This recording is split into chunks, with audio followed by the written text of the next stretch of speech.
stupid plan. But you're gonna have to live with it because I'm not doing it. I'm not doing any of that stuff over again for this battle. I've done it enough times. So yeah, I think it's a reasonable idea to ignore that in the early part. Like it's really quite. I mean, look how much closer it is to the German start line. So trying to take that is probably more trouble than it's worth, and it's really just a matter of seeing how things develop and whether there's enough resource to do that as the battle progresses. This one's, I'm always right. It's a more reasonable. Uh, the approaches to it are more reasonable, I think. Um, So yeah, I think that the general idea will work out. But this high ground is a problem. So I'm gonna try and take that. That's yeah. I think it, and look, judging by where the start lines are, um, Germans have the definite advantage in taking that one. Um,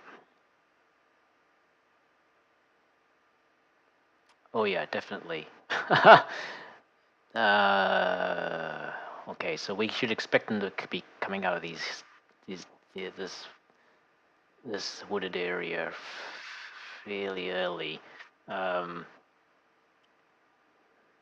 Hard to predict where they're going to move elsewhere. It's not that difficult to move up here. I mean, because there's height 1 area here, and there isn't really any way anybody could see them until they get onto this high ground. I think this is this height. Yes, this is height 1 as well. So this high ground may actually cover that. For both sides, it's possible to move up on these without being seen. There's enough. This will block line of sight across here. It's one thing about the random maps. Initially, they always look very open, but if you start looking at them in detail, then yeah. But that's something I don't have enough experience with really, and that's yeah. In the previous battle, I paid for that because I didn't really examine the map with sufficient with enough focus to get an idea of what the enemy could do, or not just what I was going to do. It's hard to tell in the center here whether they would actually move up along the road. I could say it's possible because the height 1 area will block line of sight for anything that's moving up behind, like between anything moving up on either side of that. It's not going to be visible. Once you get onto this high ground, you may be able to see over it to some extent, but not always. It may still block some line of sight, depending on how big it is. And it's not very big, so it may not be completely blocking it. Line of sight is very simple but very odd in the game, so takes getting used to. It's basically how that's the simple way to describe it. But it is a very simple design. It's not if you can see a hex, anything in that hex can see you. In theory, in practice, this doesn't work out like that because there's other factors involved as whether you're actually visible to that unit, with things like how fast you're moving, the actual distance involved. Visibility is not actually one of the factors, surprising enough, when it comes right down to it. Because I mean, if you have a visibility of say 50, which is twice as what this is, twice the setting of this battle, then you can see all the way across the map. But that doesn't necessarily mean you can see the enemy at that distance, because that's a long way away. That's like 2 kilometers. Seeing a 10 men moving along a road at 2 kilometers with the naked eye is not feasible in real life, even if they're running, even if they were running. So if you're looking through a telescope on a sniper's rifle, maybe that's the different thing. But the game, I don't think it even takes that into account. So what I'm going to do first is get these guys into parade ground formation, so I can more easily tell what I've got. And some things need to be rearranged here anyway, so these are rifle. Should be a mortar. Yep, there we go. So these are engineers. And we have reconnaissance. Whoops. And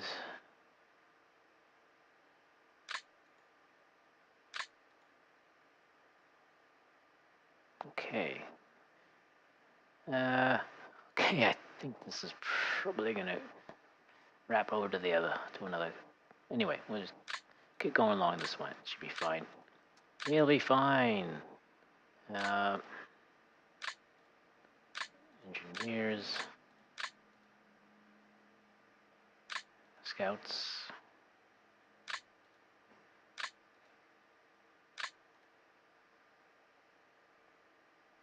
and a heavy MG.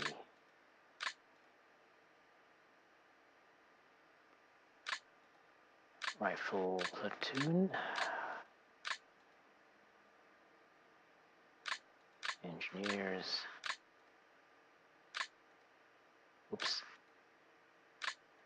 Scouts.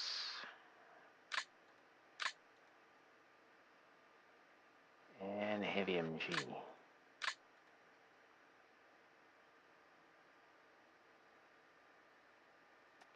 Okay, so Cruiser 3. No idea if these are any good or not. We'll find out. They should be adequate against... unless the Germans show up with Mark 3s, I think we'll be okay. Mark 3s are expensive, though, so more likely to be 35 Ts or 38 Ts. 1,000 points sounds like a lot. It's not. It probably is a lot in the standard game, though. For the non-smart, it's not, because I think things are priced to for historical balance rather than for game balance. To make the game more playable, basically. So, if for an inexperienced player, the Germans are probably the most difficult. At least that's what I'm finding, because they're pricey. They're very, very pricey. You get good shit. You get good stuff. You get good shit. Really, you do. But because you're outnumbered most all the time, you have to have some skill, and when you're inexperienced, that is something you're not always gonna have. Well, beginners gotta start somewhere, right? So we'll put the mortars on this side for the time being. FO team, and now these units will be split up. Hey, let me put them. Did it? Yeah, it did.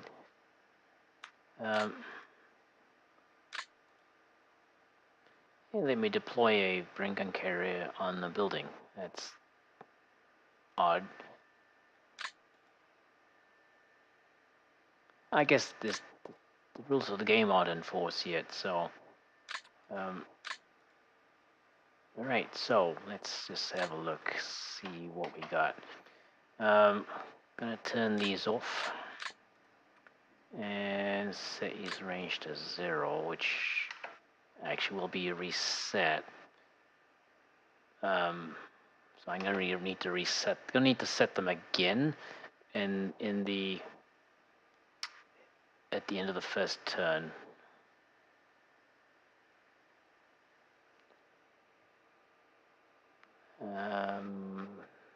Experience 62. He's not very experienced. Hell, no, he's not very experienced at all. Gee. Wow. His area he sucks, actually. All right. Yeah, same thing here. Well, the base experience was only 59, so I don't think these guys are gonna be really that effective. Let's see, platoon leader. So we turn these weapons off, um, and set range to 0.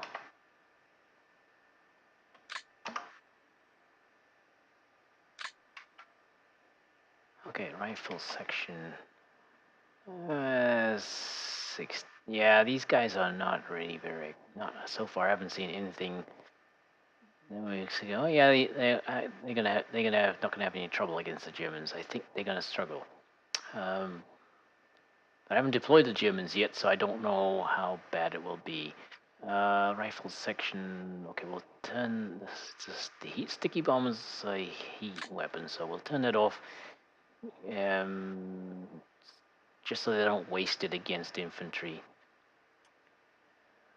They do not carry on the other end. They don't carry grenades. Okay, that sucks. That's. I just realized they don't have grenades. Yeah. This is weird. The bayonet's considered HE, and it gets used up. How the hell does that work?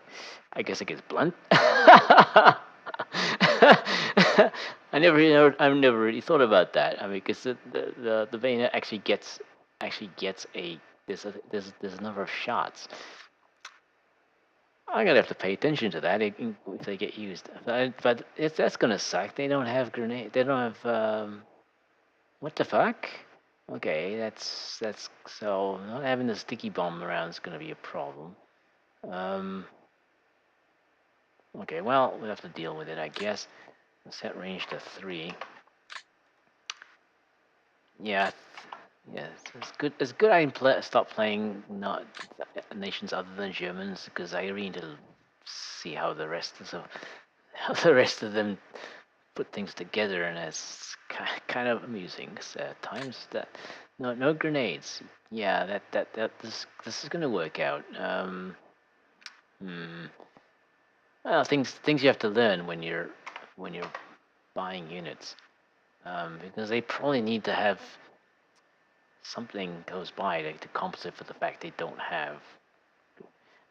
They have a light mortar close by. That's the theoretical compensation for that. I mean, because the light mortar is attached to the section, it'll always be very close by, like 3 or 4 hexes at most. And the light mortar at that range is brutal. Like every shell lands on target at that range. So I guess even firing it at the salve as indirect fire artillery at that range is deadly because every single shell, 10 shells will land on target exactly. And it's called in by the formation leader, the platoon leader, then it's almost usually it's almost as fast as if it's called in from the FO usually. Um, I'll emphasize usually, because sometimes it isn't. I'm gonna actually back up to have a look because this should prove interesting. His artillery rating is 35. Well, yeah, it's probably not gonna come in that fast. 35 is not very good. Now, it may actually be faster than what that is suggesting because it's an attached unit. So the ability to direct the fire is more immediate, but you still need a radio to call it in as artillery though. So um, we'll see. We'll see how that works. It's a learning experience. We'll keep telling ourselves that. Yeah. Range to 3. 3. I think 3 is okay. Yeah, 3 is okay. Their main weapon is a rifle. The LMG is better range, but that's not what they would be firing most of the time for opportunity fire.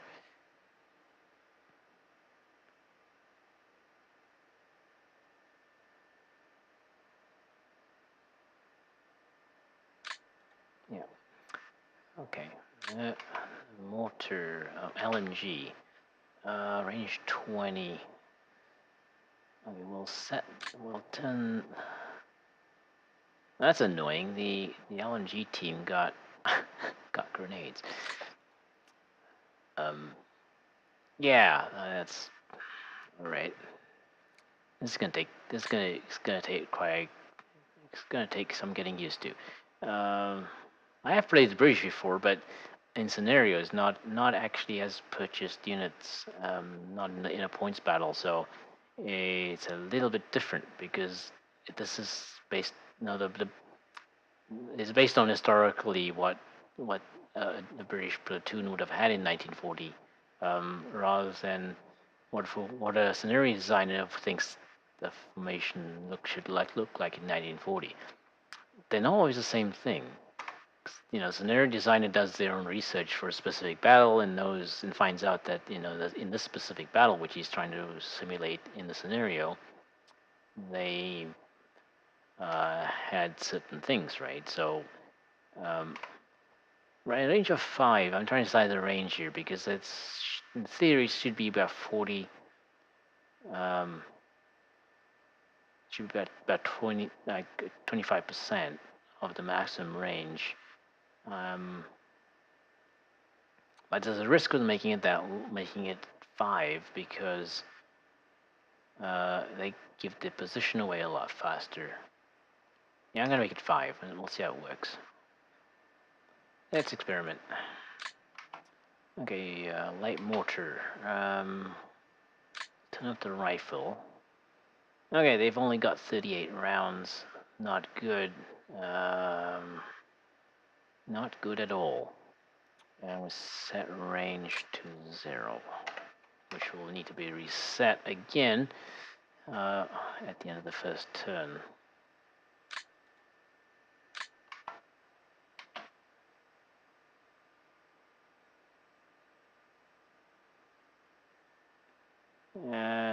Now this is where it's kind of annoying. Because I play as if command and control is on, which actually makes me at a bit of a disadvantage compared to my opponent because he doesn't play that way at all. From what I can tell, I've never actually asked him outright, but from what I can tell, he uses his command units as in combat because really when command and control is off, it doesn't matter as much. When command and control is on, this is the formation that is issuing orders to the subordinate units. And if he's suppressed, he can't issue orders. So, the entire he should not be fighting because he's only there to issue orders and not actually do anything else. Because if he starts fighting, that the chances of him becoming suppressed is very high. It can happen anyway, just by the fact he's close to the combat. But if he starts shooting, that there's a higher probability something will take an opportunity for shot at him back, and that will increase these chances of becoming suppressed. So that's why I turn those off. Because like I'm preparing for eventually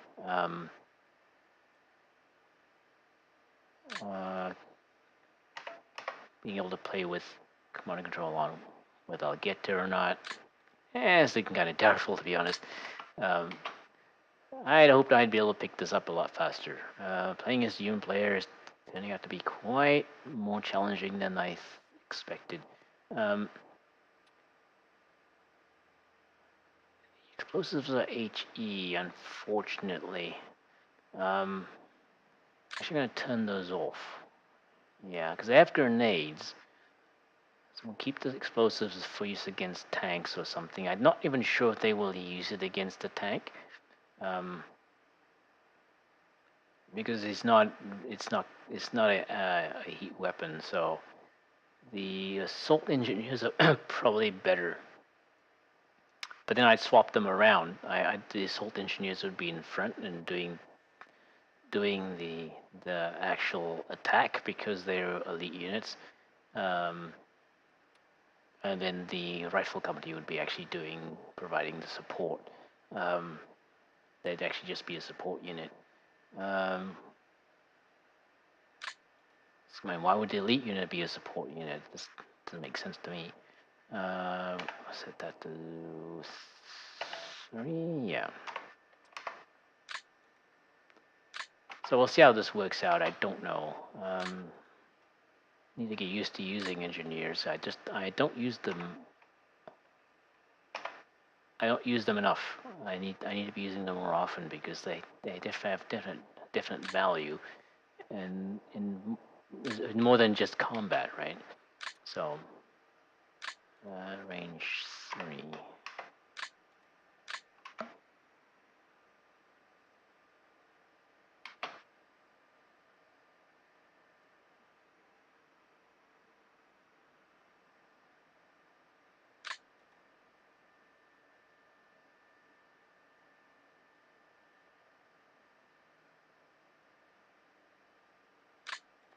Okay, Ricky team. We had not turn their weapons off.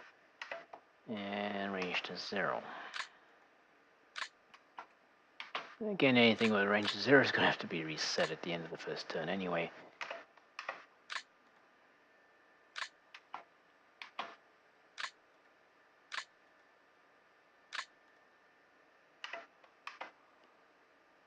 It looks like our experience is adequate. I've not seen anything lower than 60.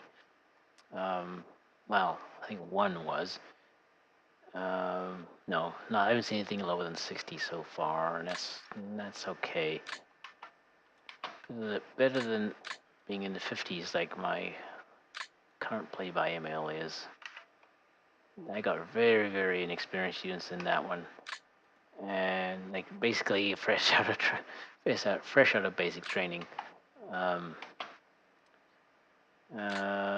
Disable those things, and range is 4. Okay, that is annoying. I think the Vickers would have been better. Shit, because the Lewis is only range 16. Fuck, it's basically an LMG.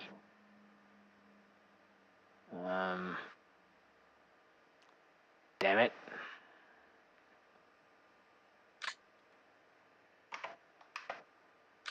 Alright then. Well, listen then. I guess should have really gone to the encyclopedia to compare. Well, it's not that easy to compare. I mean, because there's no, modern games that have these.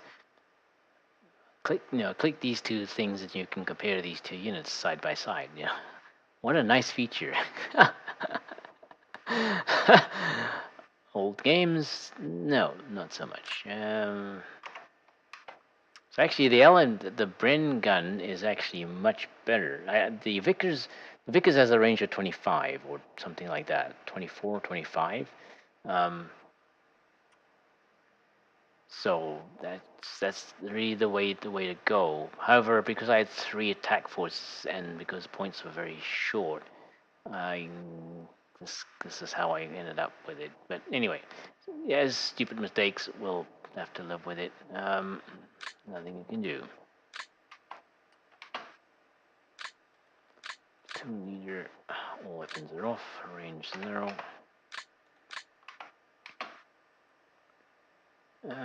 Sticky bomb off. Now the bayonet's considered HE. Does that mean that he can? I don't know. Let's not think about it too much.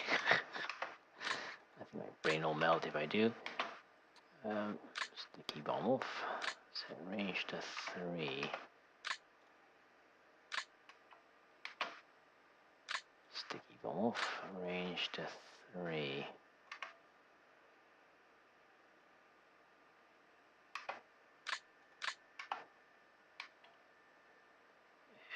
LMG team.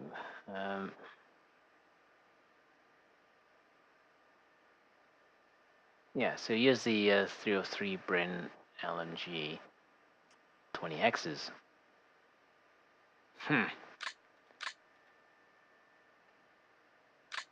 Oh well. Yeah, so I think it's a good thing to set these to range 5.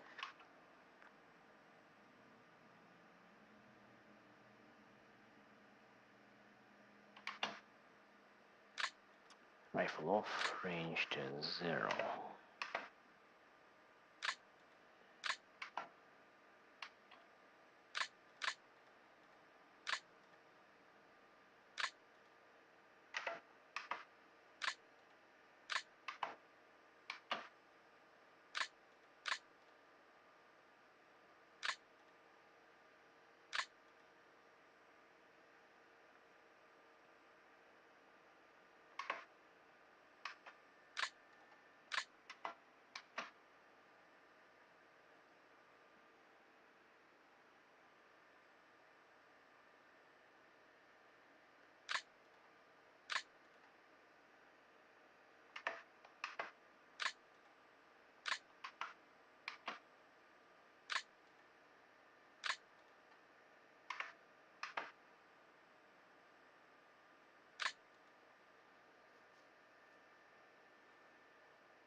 Oops.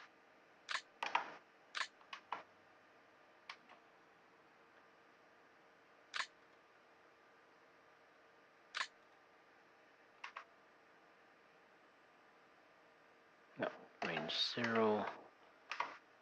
Yeah, all weapons off.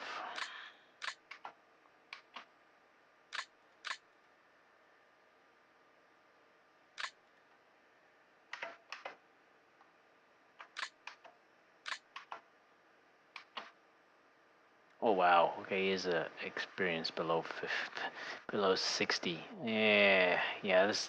This group's gonna be a tough one to work with.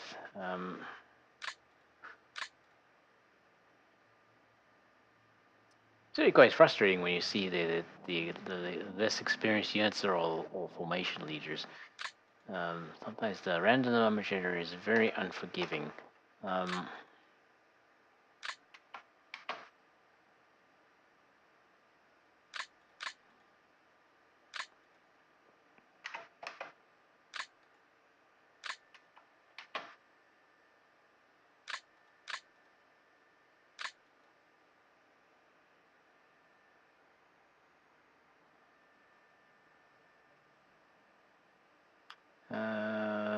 4.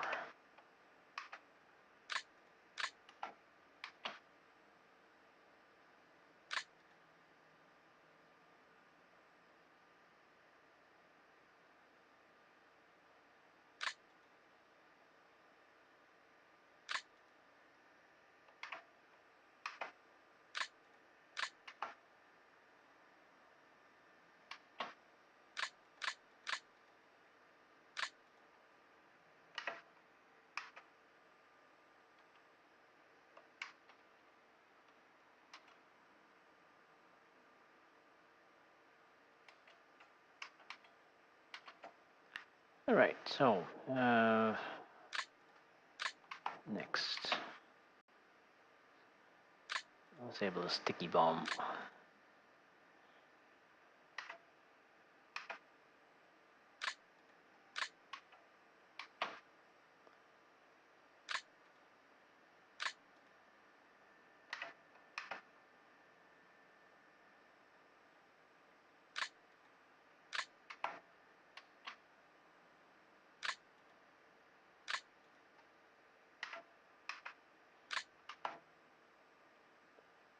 Whoops.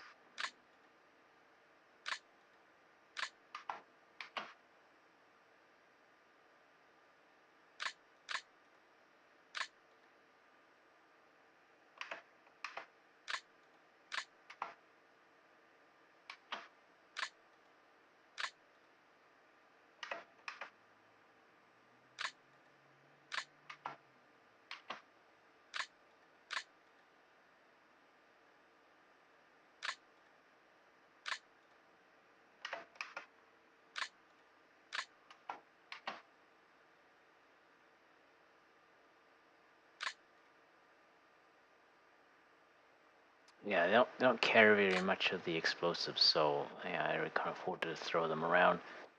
They don't even carry very many grenades, actually, so can't afford to throw those around either. But well, you have to throw them around in order to use them. Grenades, um, just don't toss them in the garbage. That's all. Don't waste them like that.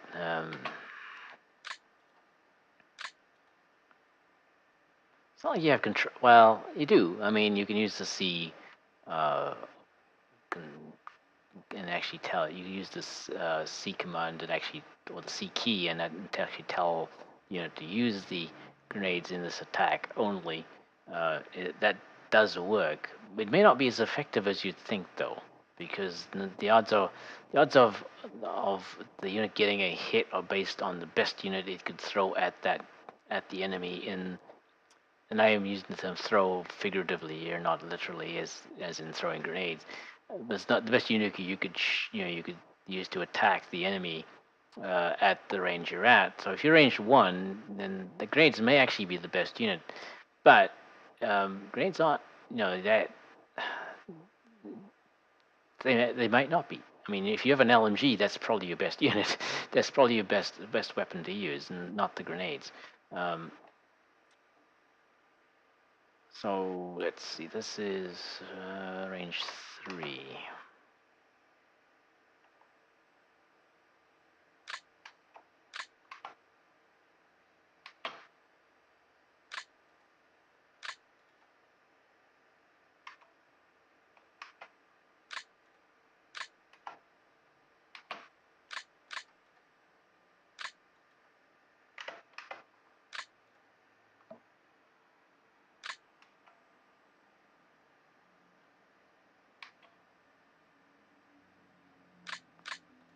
Reconnaissance units, weapons are off.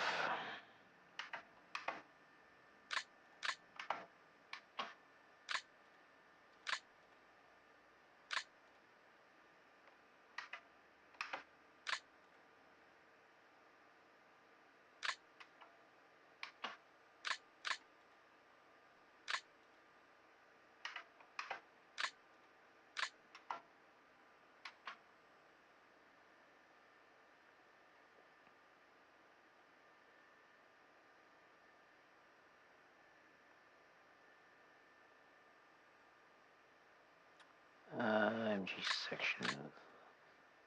Okay, so the lowest MG is not really a good one to choose. I think. It's in terms of cost, it's a good. I mean, that's the only reason I picked it, because um, it was cheaper but it saved 10 points over the Vickers. Um, but I think it's an older weapon, so it's not as that's why its effectiveness isn't as good. It has a lot of ammo though. It has a hell of a lot of ammo.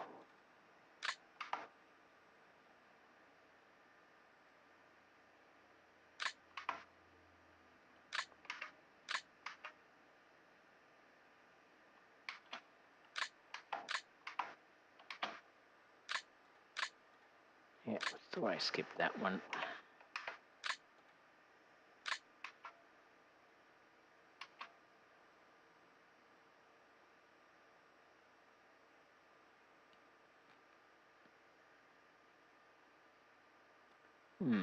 Range is probably 8. Yeah.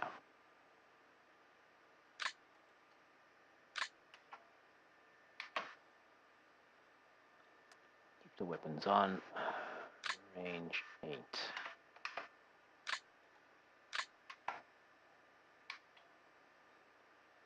Okay, range of 20. You will not fire that. You will only opportunity fire that at tanks, I think, so no need to turn it off.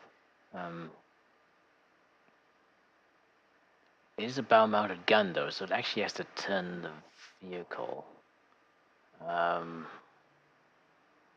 fire it, which is quite annoying. It does have a turret, according to the according to this image, it does actually have a turret. It's, but it is open top because it's red. Um,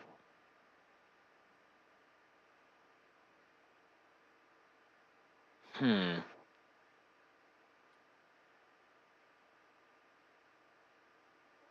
According to this thing, it can pierce 10 millimeters of armor at 10 hexes. Sorry, no. Can pierce 15 millimeters of armor at 10 hexes. Um, I think. Well, actually, that it may have a better chance of getting a hit in this setup because it's not handheld, right? It's not an open. It's still an open sight weapon, but it's theoretically better stabilized. Um, I don't know. I don't know if the game takes that into account. In the fact that it's actually built into a vehicle, does it improve its chance of hitting? Because this number is still 1 for fire control and rangefinder. I doubt the actual anti-tank rifle is any better than that.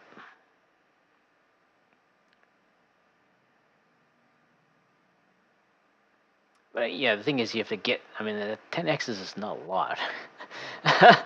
They really can't be attacking tanks or other armor of any sort at 10 hexes and they expect to live. Um, so let's see. Gonna set his range to 4, I think. Yeah, I can go 5. Yeah, go with 5.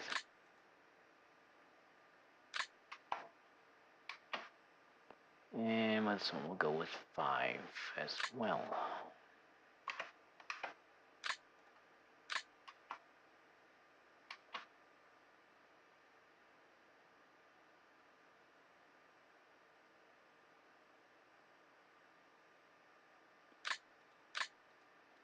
We'll turn those off. Range to 3.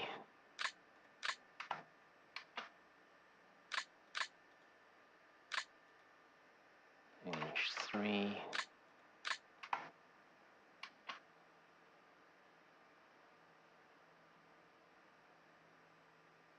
Okay, so the medium mortars will turn off the rifles and set range to 0. They should never ever opportunity fire.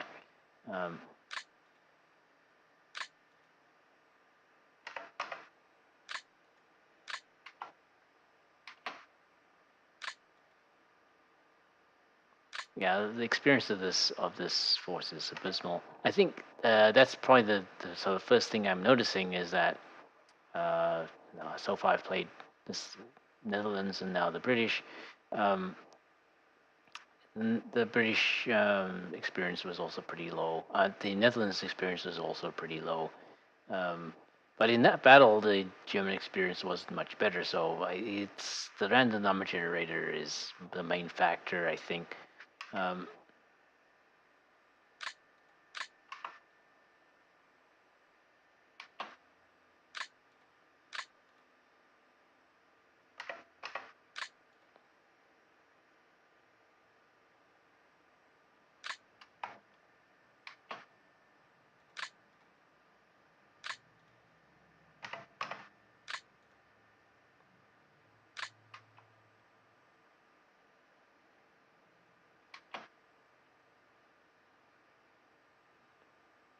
okay, he has a 303.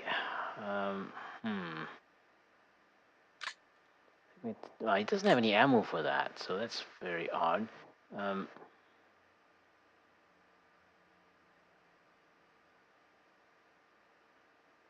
okay, we'll leave that on.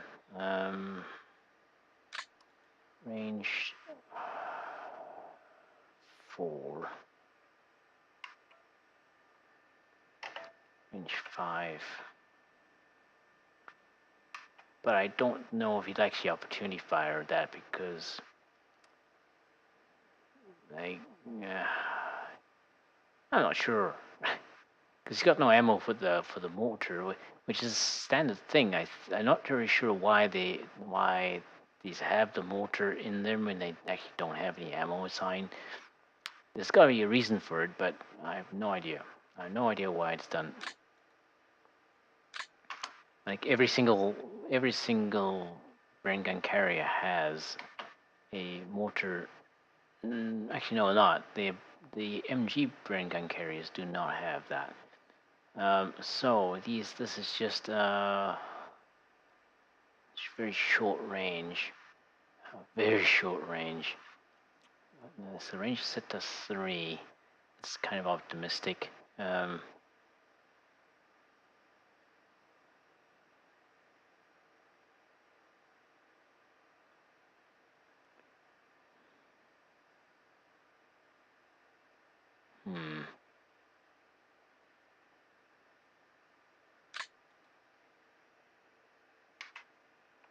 We'll set that to 2, I think.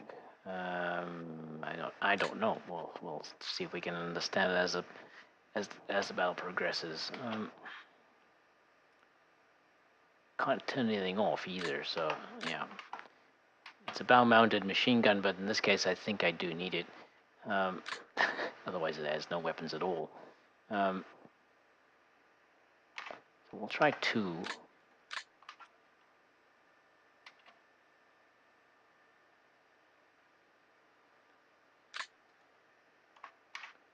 The range and okay, those are off.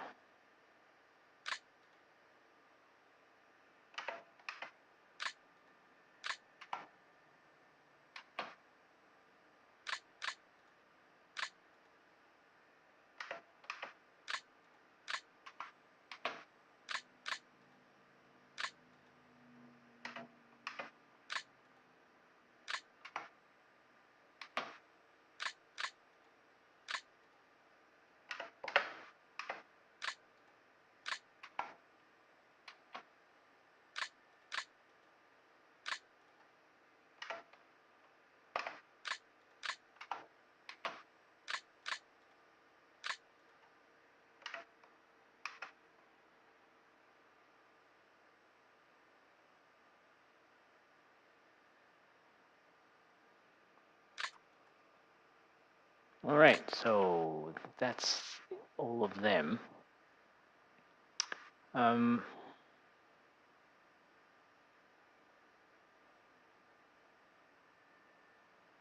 Now these need to be rearranged. Okay, so gonna split them into 3 groups. These can carry a total of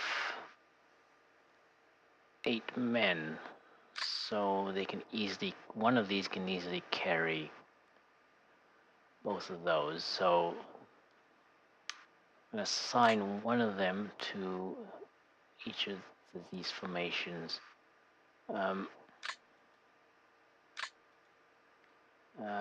W, I think. W. New HQ. Yeah, okay.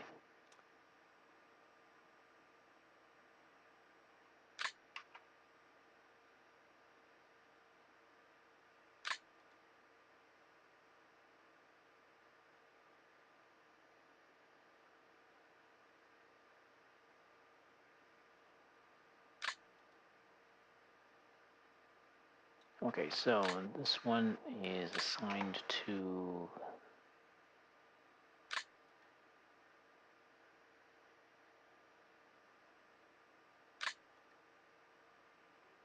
now, am I going to assign these? No. They'll just operate together. Yeah, they'll just operate together. All right, so deployment. Now, let's start with infantry. Yeah, we're starting pretty far back on this side. That's annoying, but that's how it goes. We do have the height 1 field, and we do have trees here, so we can probably move up fairly quickly from there to there. This height 2.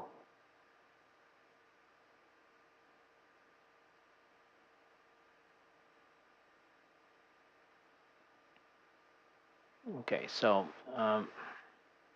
let's start with these guys. Let's deploy them. Oh, so we'll start with some scouts.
Yeah, well, the idea is that the rifle platoon is the main force here.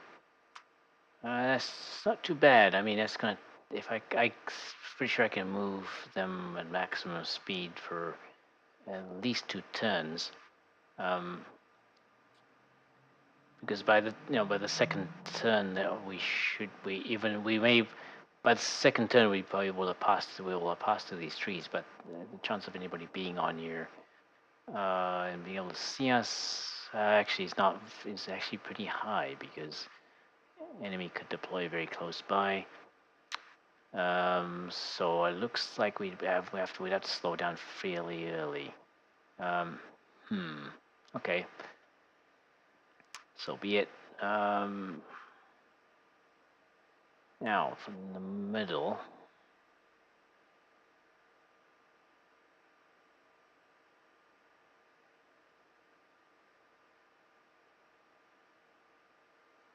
Now there's no height 1s or anything in here. It's just the trees.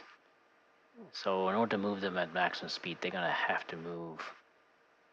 I hope the field doesn't cut down on movement too much.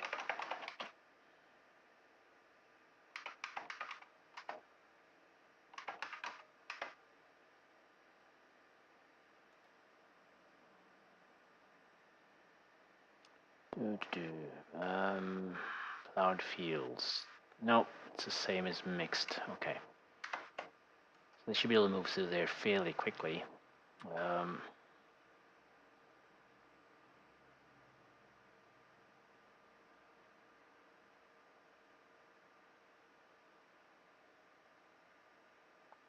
And I think I might move them up even more. Let's put them.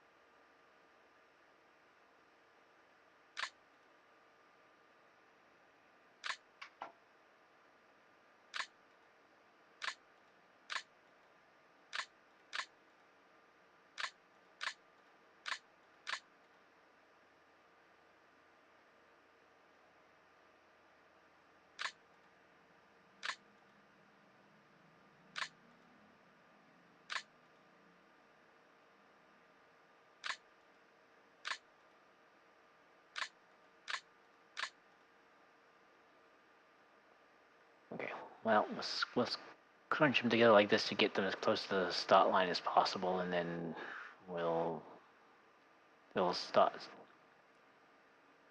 They'll probably start moving into a better formation once they get into possible line of sight of the enemy, I think. We'll go with that for now.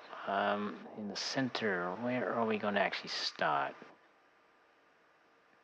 Yeah, we're starting pretty far back here. Unfortunately, Germans have a much better starting position, I think. No, only up here. On this side, we're about even, I think. Oh, actually, no. On the south side, I have the advantage. Yeah, the game giveth, the game taketh away. It's all good. It all works out. You just keep telling yourself that. So probably want to start behind this height 1, because nobody can start on high ground. Well, there's that, but I'll have a look to see if I can be seen from there in a second. No, I can't. No. You can't, because this is a random map. The deployment line is always the visibility distance apart. So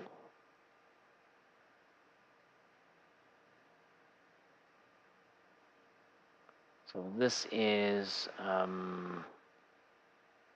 36.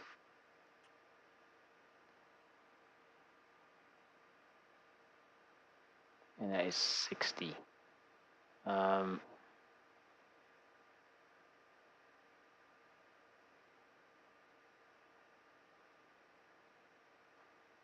Which is actually more than the visibility distance apart.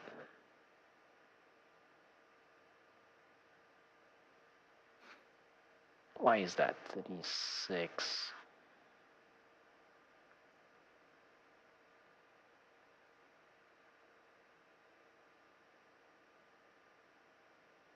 No, it's not.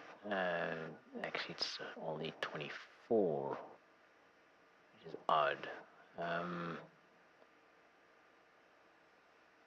No, it is 25. Yeah, because it's they have to count the hex where the flag is in. Actually, the start line is in. Yeah. Yep.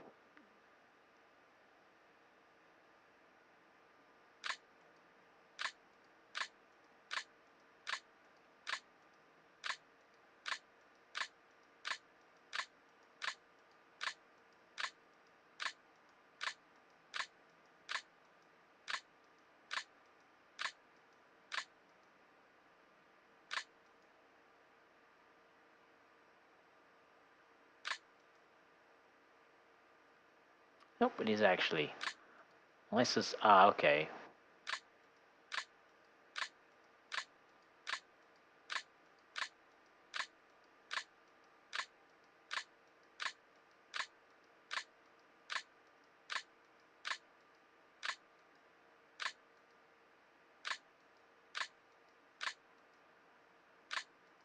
Yep. Yep. It's 25 X's. So there's 25 X's between them. So they actually you can't be seen. Just to prove the point, you cannot be seen. On a random map, you can deploy right on the start line. You cannot be seen on turn 1 or during deployment, because if the visibility is higher than the distance between the start lines, if you deploy on the start line, you can be seen as if the player 2 units can be seen by player 1 during deployment. Yes, that works. That is a problem. So you have to be aware of the visibility, not just with that is the main thing you have to figure out. Now in this case, for a random map, it's always going to coincide because it's a random map. It generates the start lines at exactly the visibility distance apart. So you're perfectly safe to deploy right on the start line every single time. However, if it's not a random map, you should check because Otherwise, you will find yourself caught out very quickly, or be surprised because the enemy could drop artillery on your positions, and you're trying to figure out how the hell that happened.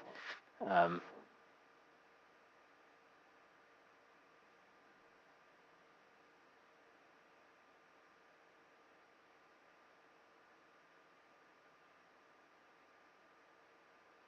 okay, I'm gonna put them. No, well, here's a problem. Okay, let's put these back this way. And put these here.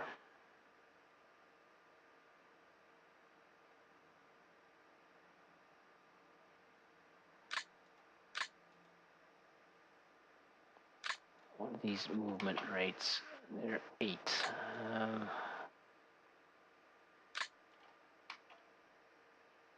They are 9. And they are 9. Okay, so they're going to be slowing everybody down. Okay, yeah, they need to be behind then.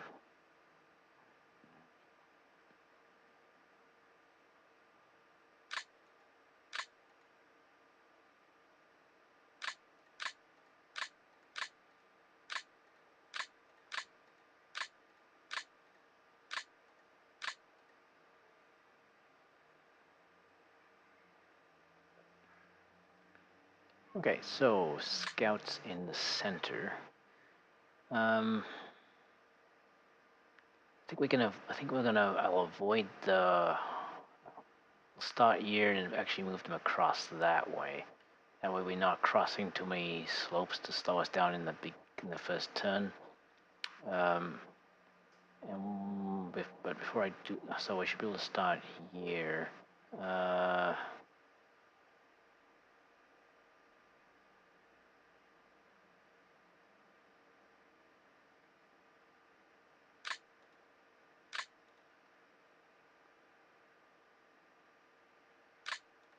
So let's have a look at visibility.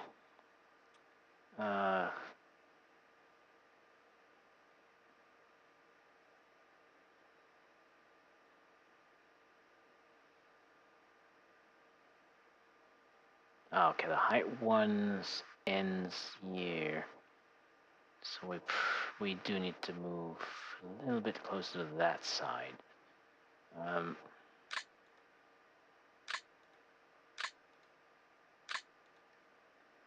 Does put us further back. Okay, where the hell is the height 1 end? It ends there. Shit.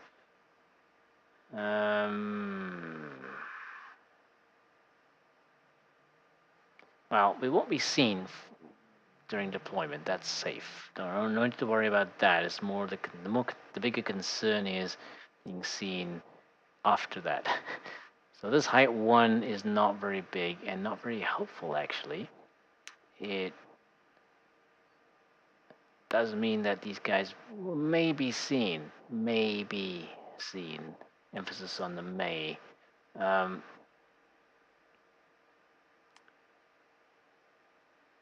So it's actually better to start this side. Start on there. That's as far forward as they can go anyway.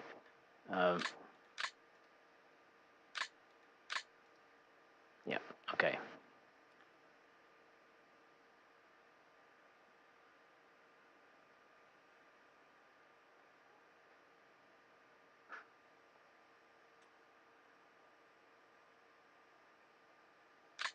So infantry here.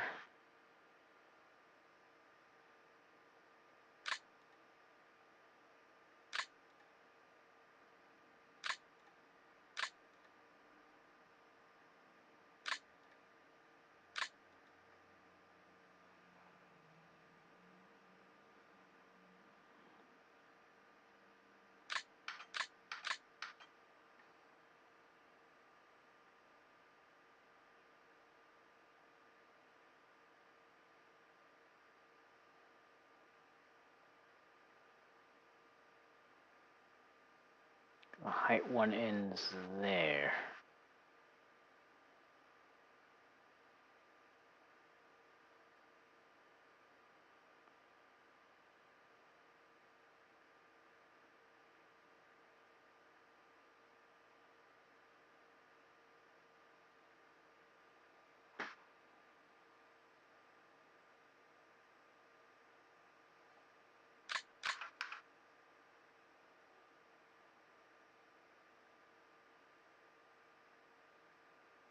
Yeah, the problem is if we move across there, they'll see us as well. They might.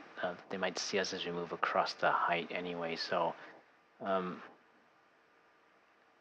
think this is okay. We'll move it. We'll move out here and try and stay behind the height one, and then try to move across that way.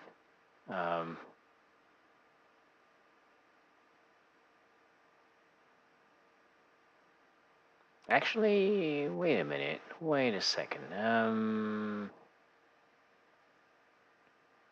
No. Haha.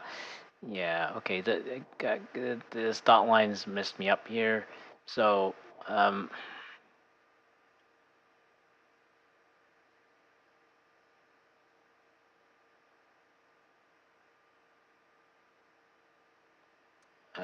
this would slow us down a lot. So I think we're better off starting, moving across here, and then trying to get to there, which is not really where I wanted to end up.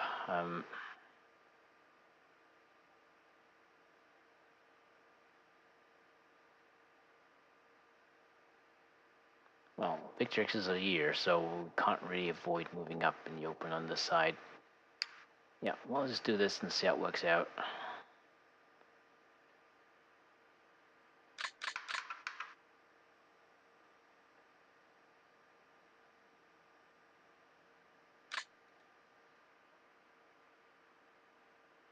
Actually, this looks a bit more balanced against the Germans in terms of numbers. Um, Still more than the Germans, but not that much more. With the Netherlands, it was like a massive amount more. Scary amount more. I still didn't play it well, so it's not really the numbers that. I mean, because I didn't no, but because I didn't play well, the Netherlands took a lot of losses, which is more the problem in that case. Um,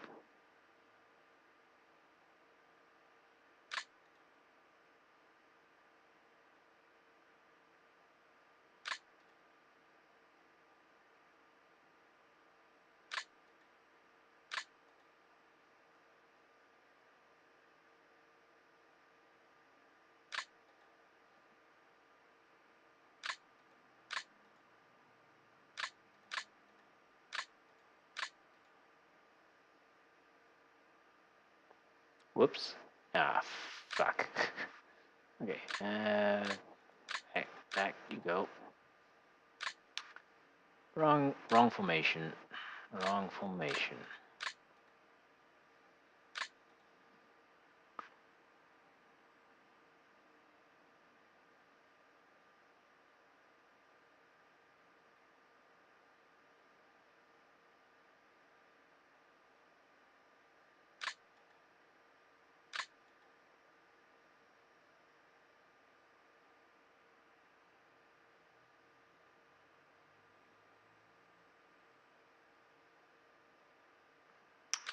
Scout should be faster. Yep. Oh, they're much faster. So they should be able to get ahead of the infantry to a certain extent fairly quickly. Um,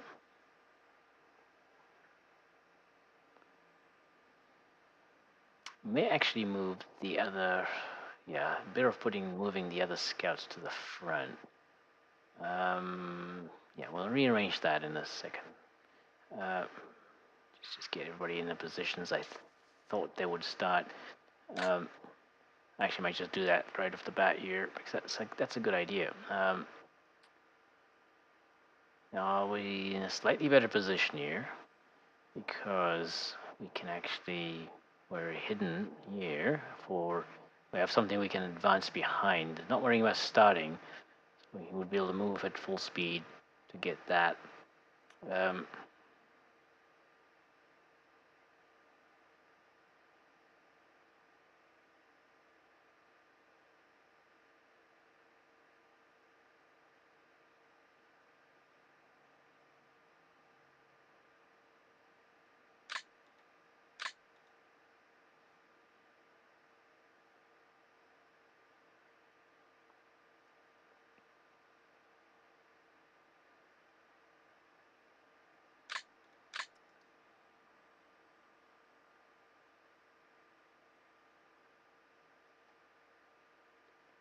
pretty exposed there, actually. Yeah, everybody's going to be able to see everybody else here fairly quickly.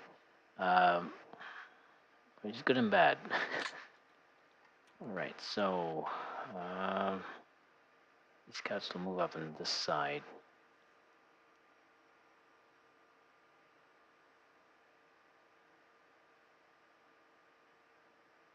Oh, the engineers need. Oh, the engineers are slower. Okay. Didn't realize that. Yeah, because they're carrying more stuff. Makes sense.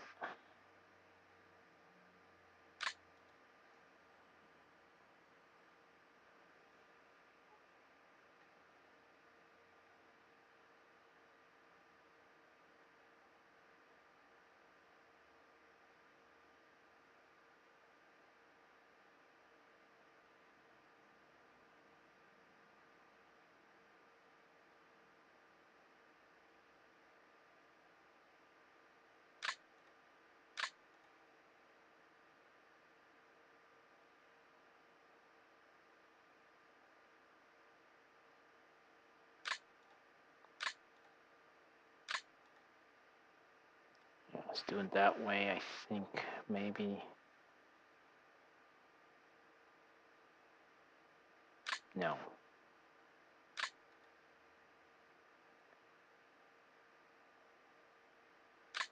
No. Let's do it like that. We'll move them, try and move them in onto the clear terrain. It's just so they can, just for this initial speed. Because actually, I think their line of sight will be blocked all the way through here. So they actually need to get on high ground once they're about here. But I need them to move up as fast as possible. So we'll deploy.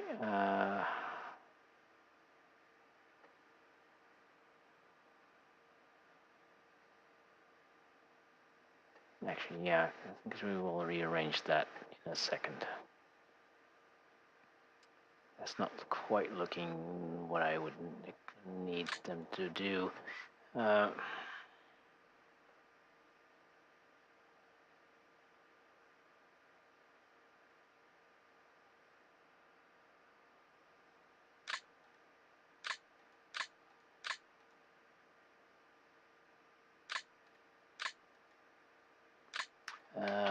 These move at 9, so they slower than the infantry. Okay, so I think I could slow down anyway. There's no way this infantry can move at full speed. Yeah. Oh, so they had a movement rate of 12. What? Oh no, that. Oh, okay, right. That's the recce team. Oops.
LMG there, behind the engineers, because they don't have any.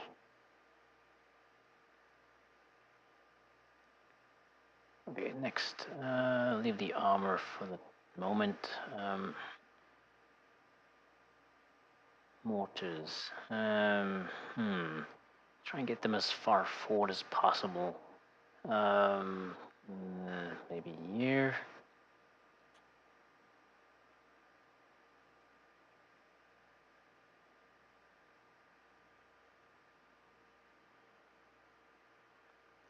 Maybe a year. Center is probably better. Yeah, center is better. Tricky though, because there's, you know, a lot of...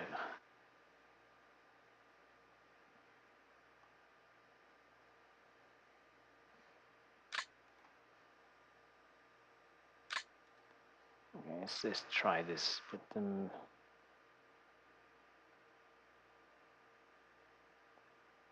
Okay, no, this side is not good because this is clear.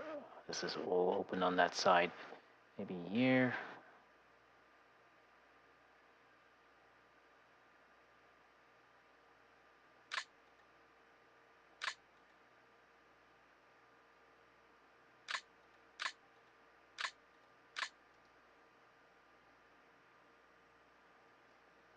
Okay, they cannot be seen from there.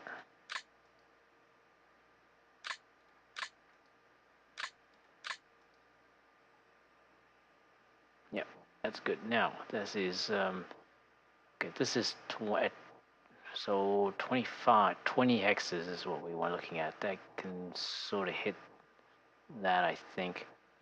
The furthest one back is at 32. It's about 42.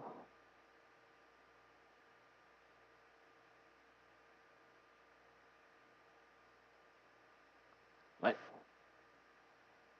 No, 52. Haha, can't add. Duh. Yeah, that's good enough. It's good enough. Actually, it's the best I can do. Yeah, it's actually the best I can do because of the deployment line is quite far back here. And there's not a lot of places where, I mean, the only place that it might work better is here, but then the line of sight is across there. Because this is the furthest forward I could be.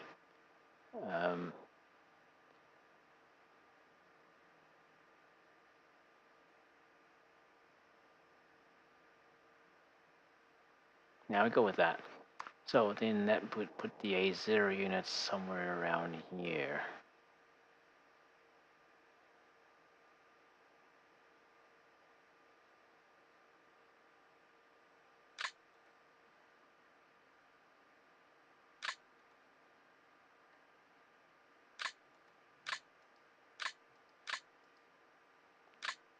Yep.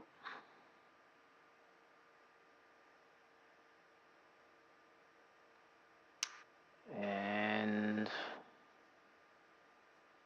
for observer, he's not going to be able to start. Oh, wait a minute, he could. He could start here. That's a height 20. Yeah. Let's start him there.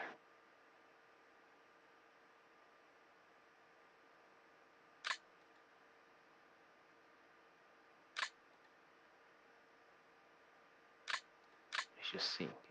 Can he...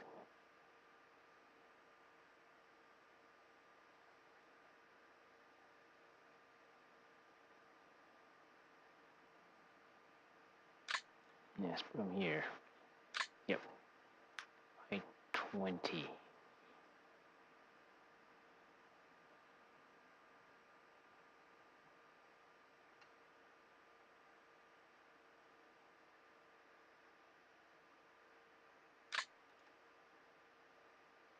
Alright, what do we got left? Some armor.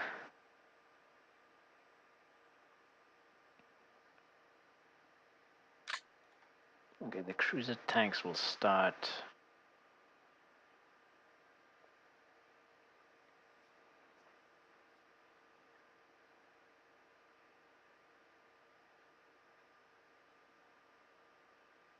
Here, I think.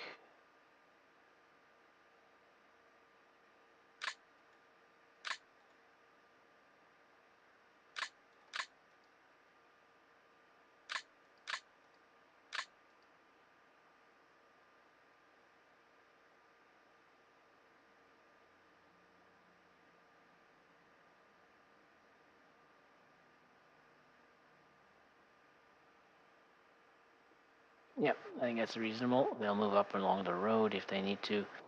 Um, Well, the armored cars are probably going to start in the same area because they'll move up along the road and try to take those faster.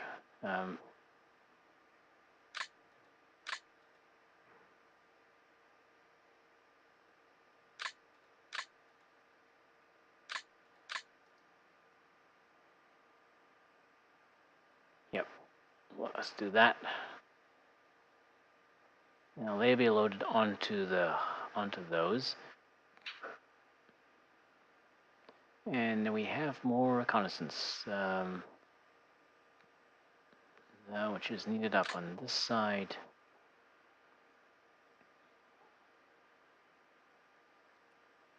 Okay, so one group is needed on. Yeah, let's do this. Let's put this group on this side.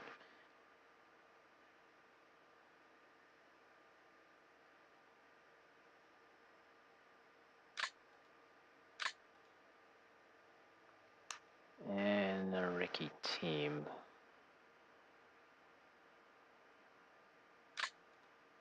Maybe loaded onto those.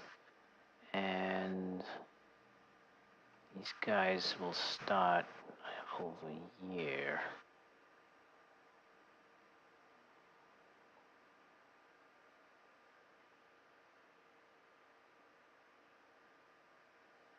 Yeah, I think, yeah, focusing the stronger force here. Yeah, okay, so the armor, most of the armor will move up into the center.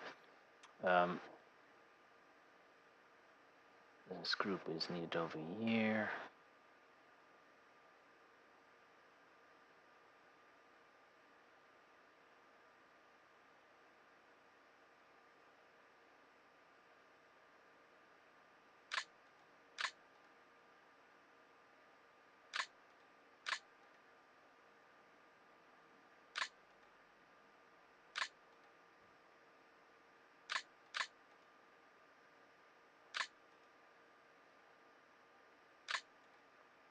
And this group is gonna, actually I might put them up there as well.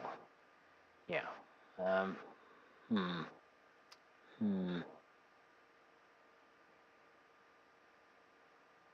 Yeah.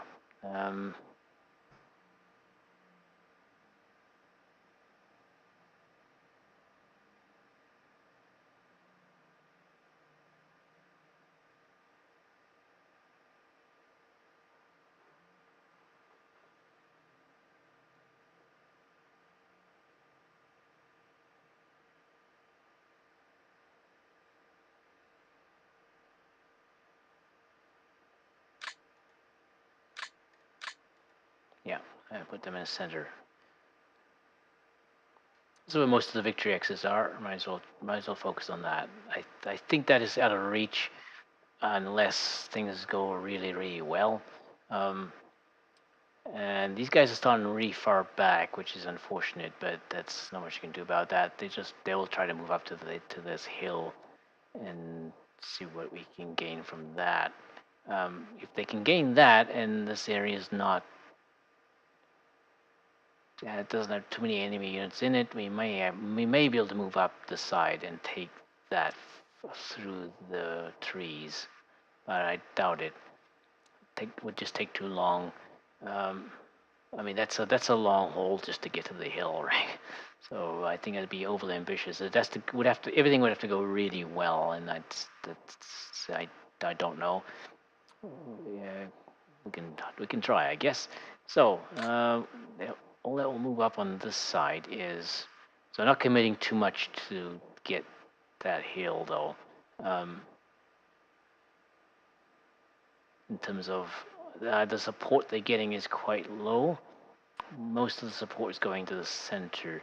Now, maybe that's not a good idea. Maybe I should actually give them both armored units, because like both two brain gun carriers, because those brain gun carriers may be able to get close enough to those to take him. Maybe. Um, Like these all can probably be taken by the infantry fairly early. And we have armored cars here.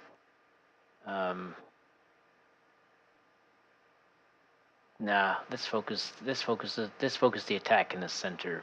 This is a sideshow, and really this is more to protect the flank than anything else. So that this is not open and doesn't allow enemy units to move up too freely along here. We may not even get that far. We may be stuck in these trees, in this tree line, for what it's worth. If that happens, then I probably would move these guys up to this side instead. Simply because it's not might not be worthwhile trying to push all the way to there. Okay, so I need to rearrange some of these, but we're gonna zoom in to do that. I'm thinking actually starting them out in a proper formation rather than just bundled together like this, or jumbled together, I should say. So we're gonna put that one there, and actually going to put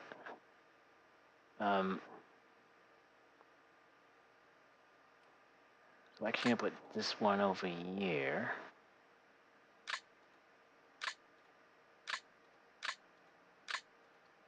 So they're gonna get loaded onto that anyway.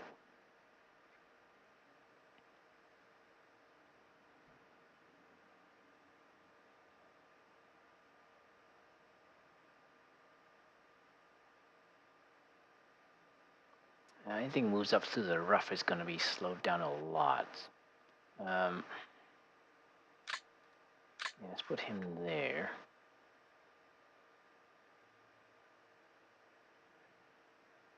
Try and move them as far forward as possible.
How far is this tree line back from the hill? Not much. 8. It's only 3 X's, 4 X's. No, 5 X's to the first slopes of the hill. It's a bit further back. It's about 10 X's to the top of it. Nothing. They can't be supported from that far back, unfortunately. Well, the LMGs could. The LMGs could do that.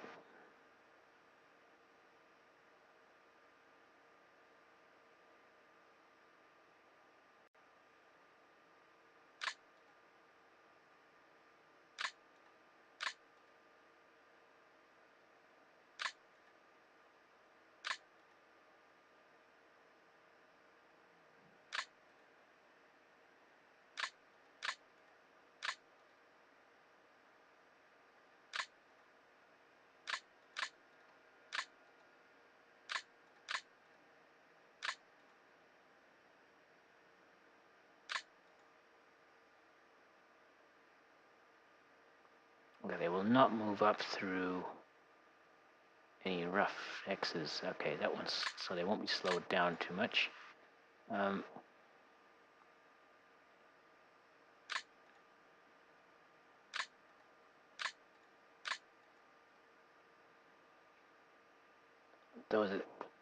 They are really LMGs. They're not really heavy machine guns. I think. Well, I guess they are. I mean, physically they are. They have a lot of ammo. That's probably the main thing. But the range is so short, though, so but I think it should be adequate for what we're trying to do here. Yeah, they should be alright. As long as I can get them close enough. Which looks to be about those trees there. Probably your best bet to start with. Well, I mean, there's actually good cover here for any units that need to deploy out in this area. These rocks are really good cover, better than the trees actually. So that's probably what we should aim for with some of the units. Yeah, we'll go with that. In the bottom.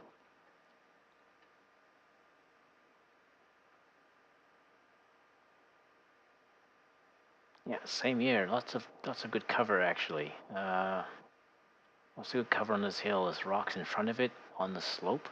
Yeah, rocks in front of it. There's the slope, which is not great cover, but better than nothing. Better than being in mixed, and certainly better being on. Yeah, we don't want to be on top of it really. Okay, so,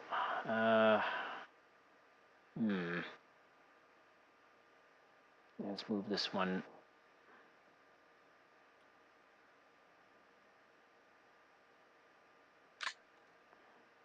Let's move this over here, there, there, because they're going to get loaded onto the vehicles anyway.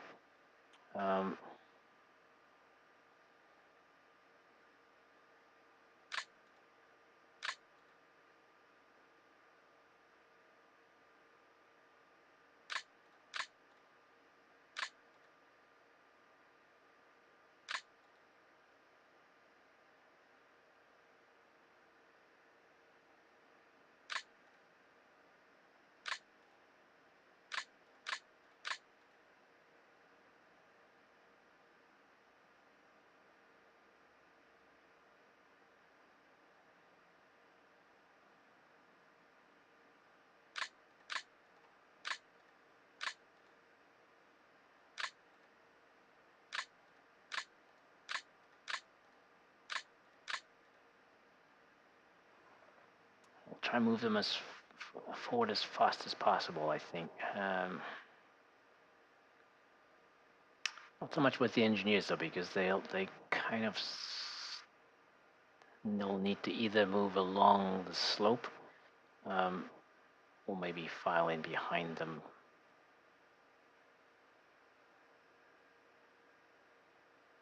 Yeah, actually, I think behind them is better.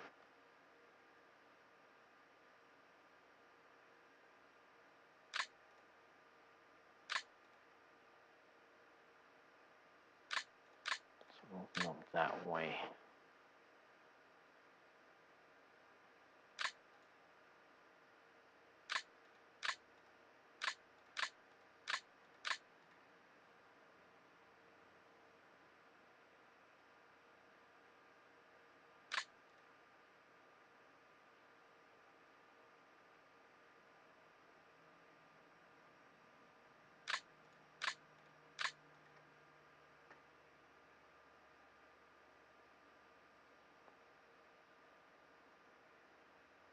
Yeah, so if I can get these guys moved up really quickly up to this point, then we'd be really in good shape.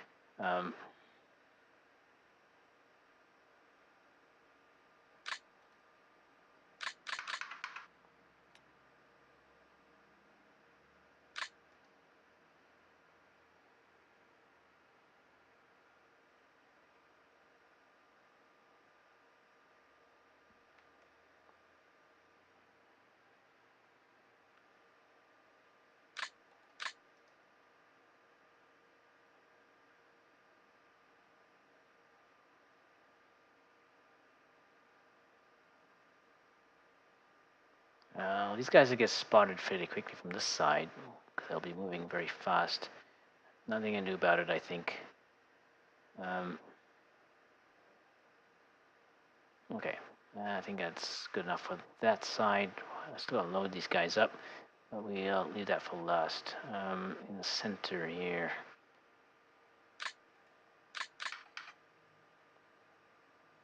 Yeah, that's a little bit too clustered together.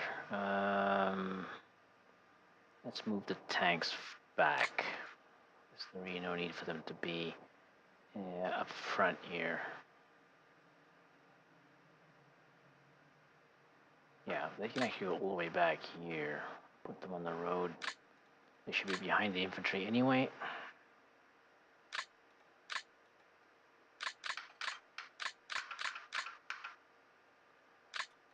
Don't think they can be seen at all.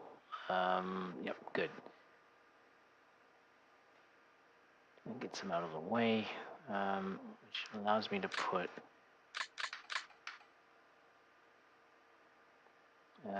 these over here.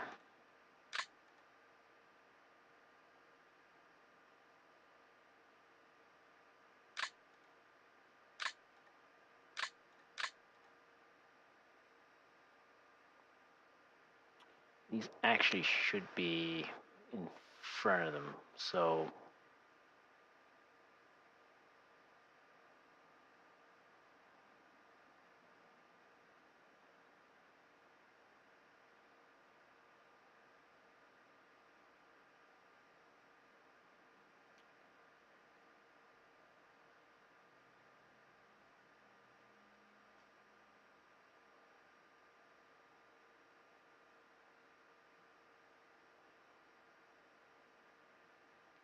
okay, do I want to do that now?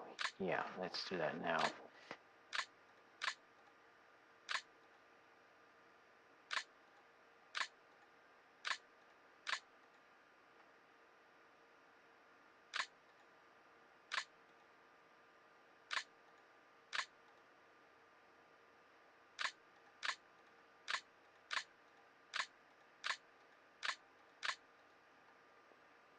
Well, we'll still rearrange it later.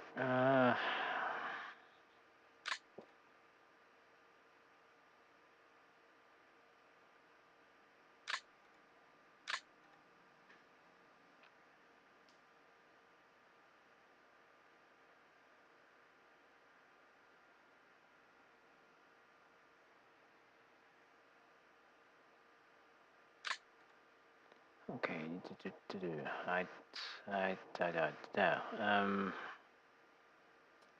now, what I was thinking of doing is putting those there. Actually, putting the engineers to move up to there.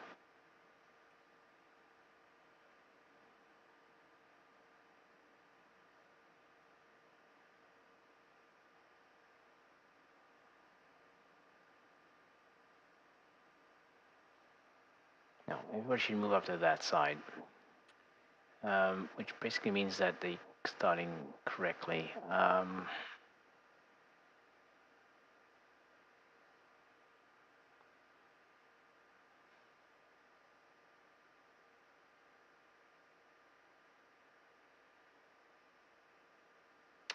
Infantry will move this way.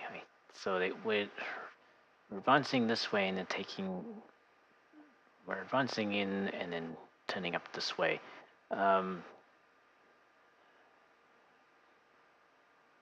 For speed, I might not want to cross that actually, just keep advancing this way. But it really depends on what the enemy does. Once I get to this point, it might be more prudent to move over there, or maybe not. Really depends what we're up against. So for the engineers, to minimize the amount of movement they have to do, so actually what I'm going to do is put the I'll put him there. No, that's not it.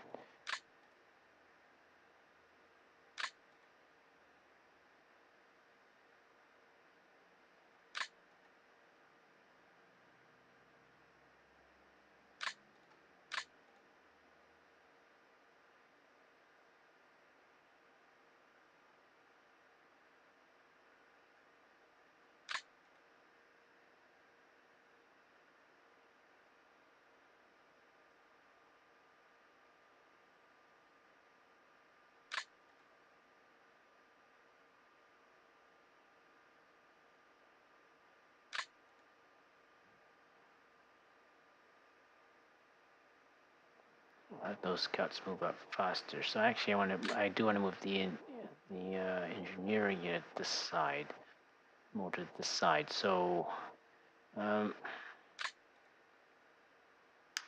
look like it's going to be feasible though.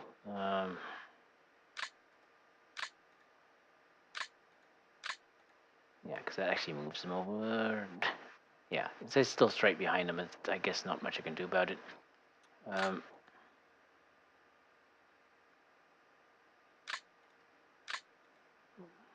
the scout on that side. Yeah.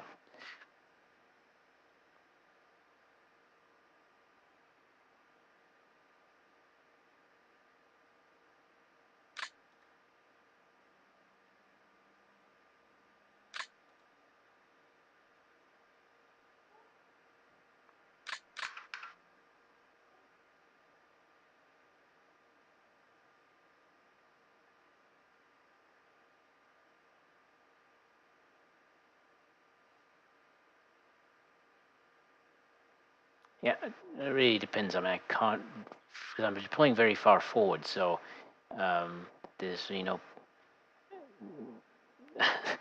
anything can happen very early on, right? It's just not, it's a bit unpredictable to deploy this far forward, because you may not get much time to move in the first few turns. Whereas if you deploy very far back, then if both sides deploy very far back, then that forces, I mean, the first 2 or 3 turns will be basically free movement because nobody will be able to see each other anyway. But if, because what I'm starting to do is deploy as far forward as possible, because now that I've realized deploying right in the start line means on a random map, since you can't be seen, that's perfectly safe. And this, it's difficult to predict. At 1,000 points, it's not worthwhile to firing mortars into any area where, firing your artillery into any area where you think, because that the enemy deploys in the start line like that. So in a 5,000 point battle, you would have so much artillery that you might just hit every single hex there, just in case you hit something, right? You might just, or every other hex. Why not? The chances of you hitting something are pretty high. So in a high point battle, I'd probably deploy a couple of hexes back, just in case. But in a low points battle like this, is not worth it because you just don't have enough artillery. Which reminds me, I mean, looking at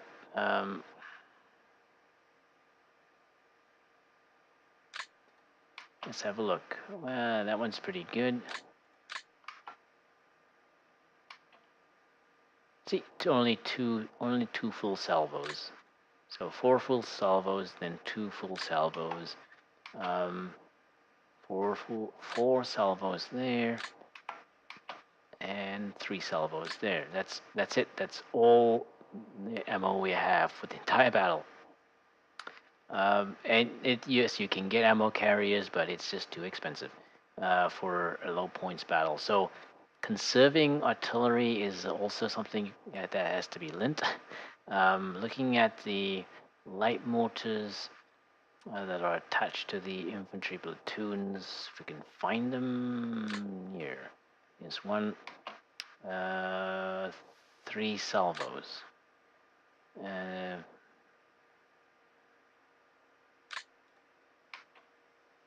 4 salvos there.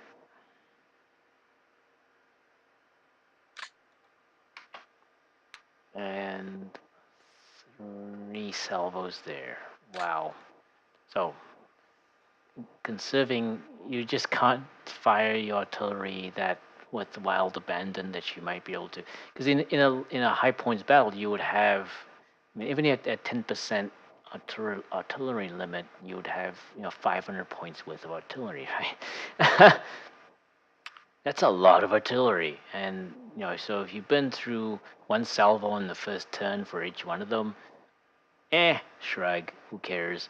Because you're not going to use them again for another few turns, so it's okay. But here, that's it. You've been to that. You've only got a total of 6 tubes. And with 500 points, you probably got 20. maybe even more, depending on what you've picked. So you would basically have 10 times as much, right? So why not? Why not do that? If you know that your enemy, the opponent tends to do that, tends to deploy right on the start line. So in a high points battle, I'd probably deploy a couple of hexes further back, just to make sure that I don't get hit in case my opponent decides, well, yeah, I've heard this guy, deploys right on the salt line, so let's take care of that now. you know, this looks like a good spot. We'll just fire, some in there, and just in case. I'm sure there are players that do that. So I think that's probably prudent uh, not to do that in certain circumstances. So far, like I said, but I think it's mainly due to the fact that we just don't have that much artillery to begin with. Okay, so I think it's time to load things up, and then we're probably done. I'm not happy with some of the deployment, but I don't think it's gonna make that much difference. Just have to get these guys moving and try and figure out where they're gonna go.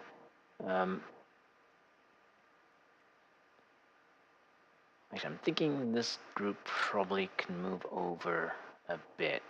They don't have to start. I'd like to get them to move up faster. So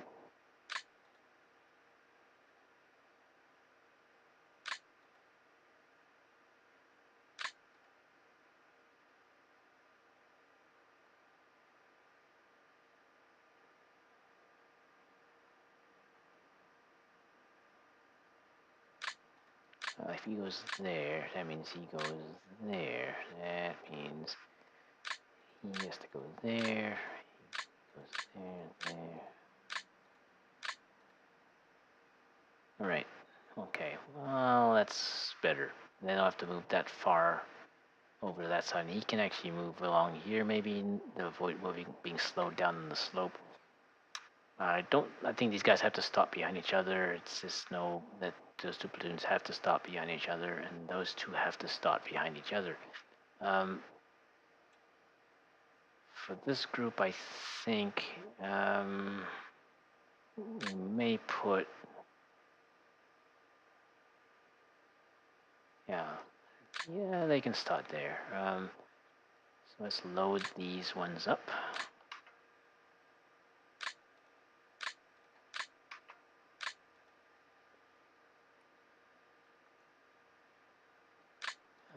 Load these ones up.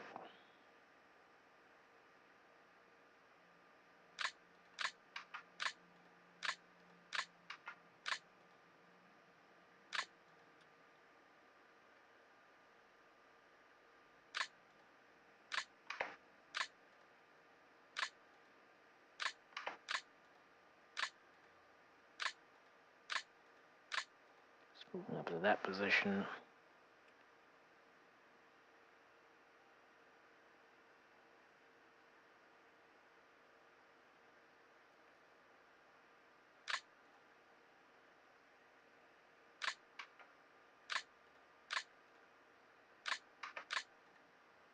Right. I think that's it. I'm done.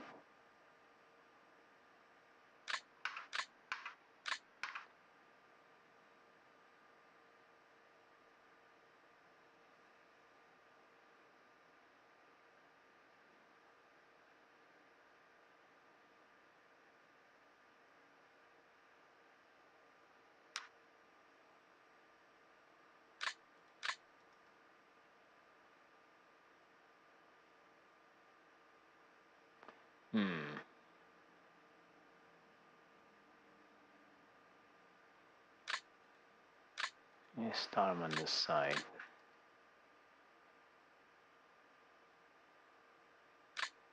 Now let's start them over here.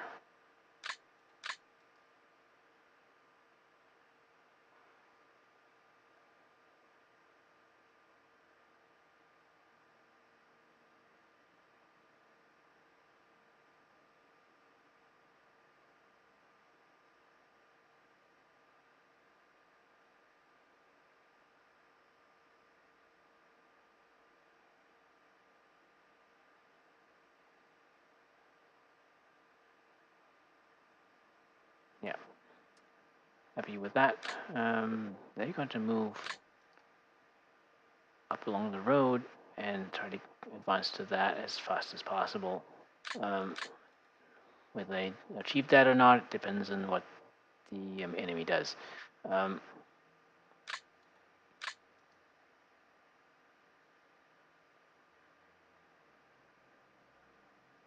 Yeah, they will do the same. They will try actually the goal is to try and take those victory X's on the first turn.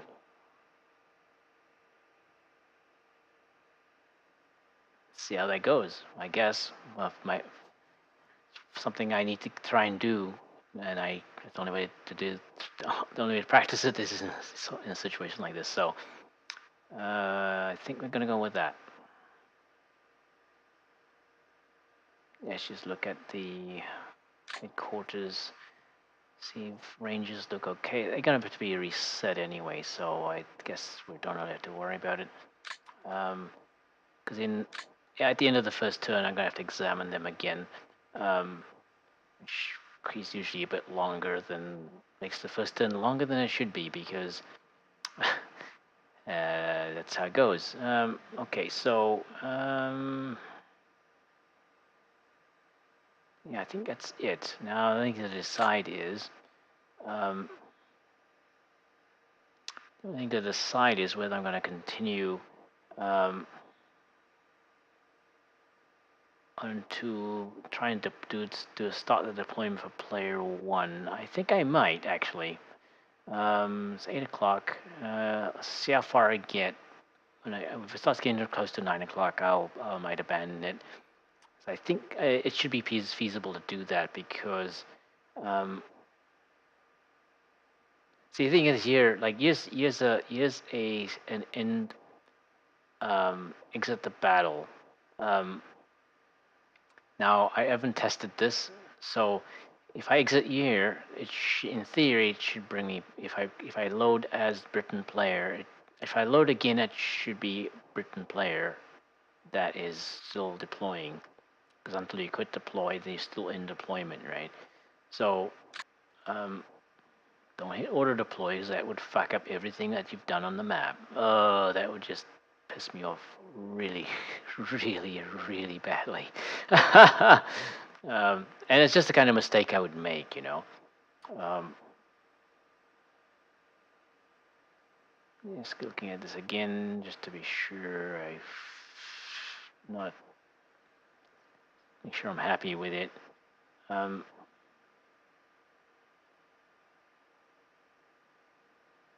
know what? Actually, what I'm going to do is I'm going to actually deploy the scouts further forward here, and then put the infantry further forward this way.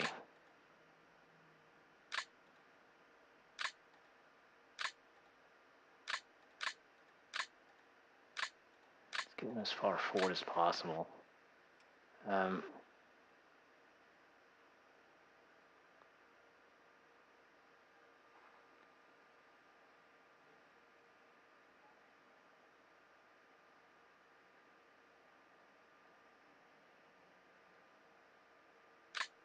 So I'm going to put this recon over here.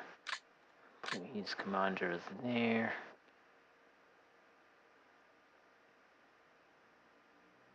Now, actually, technically, they should be in front of each other. Yeah, actually, that's really how it should be. Like that. Yeah,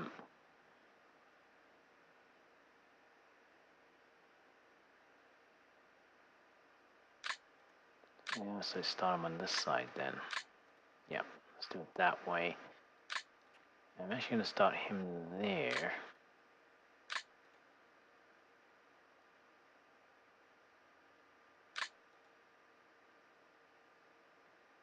Which allows me to move this group forward one.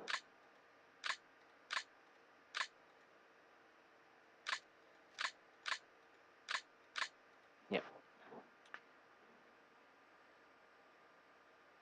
Yeah, so if I'm going to keep that, it's going to follow that formation rule, then that puts them here. They can move, because that puts them as furthest ahead. And yep.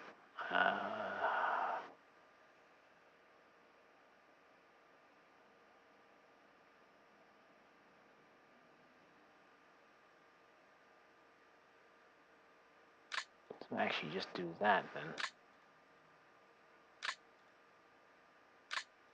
Which allows them to be moved up, I think.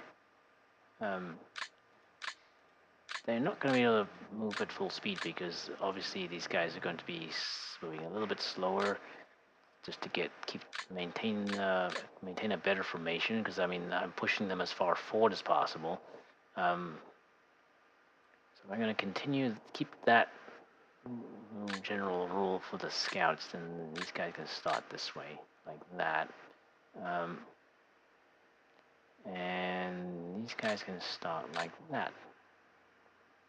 Yep. All right. That's good. Let's quit deploy. Let's look at it again. Quick scan of it. Yeah. Let's go with that. I didn't miss anything though. That's probably more important. Is anything sitting around back here? Any units sitting back here? Any white dots here? No. Nope. Looks like we're done. Okay. Let's quit deploy.